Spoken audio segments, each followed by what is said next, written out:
I can now tell you a little more about this document. This poster was made during the Second World War.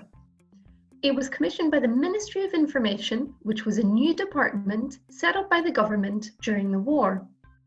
The Ministry of Information was in charge of propaganda, which meant it had to come up with new ways to convince people to join in the war effort.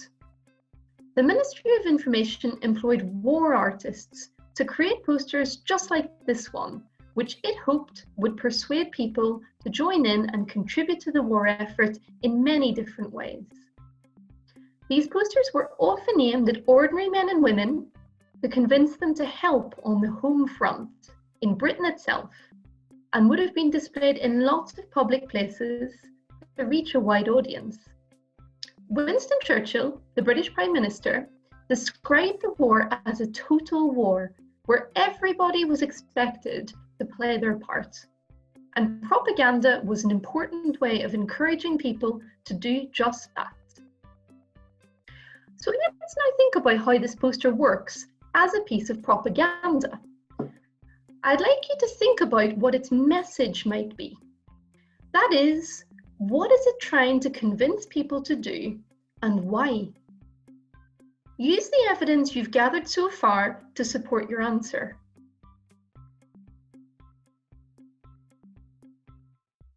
Welcome back again. So what is the message of this poster? Let's use some of the evidence we've gathered so far to help us work it out.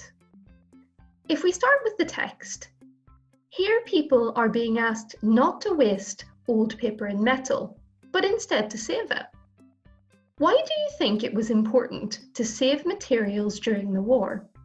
What could they have been used for? The figure at the centre of our poster, who is shown as small and helpless, stuck in a dustbin, is also important. Let's think back to his features.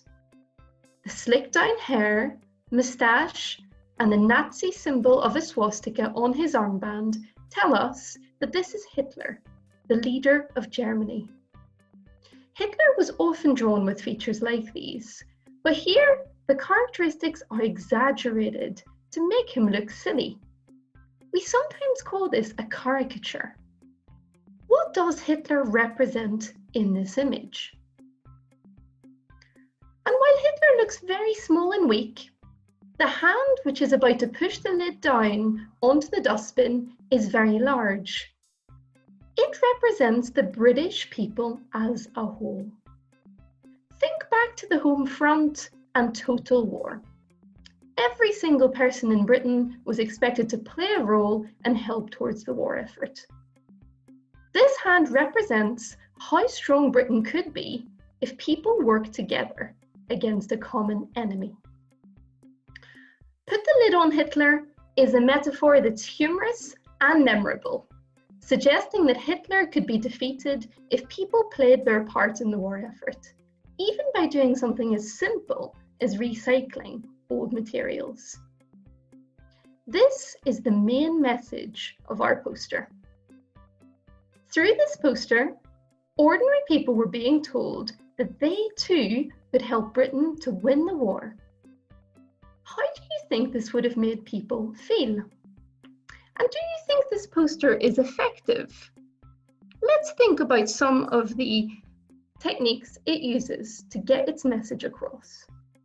It uses bold colours and lettering and humorous imagery to get people's attention and encourage them to recycle old materials so they could be used again and turned into essential war supplies. At a time when resources were limited and some were even rationed, this was extremely important. Would this poster have convinced you to save paper and metal during the war?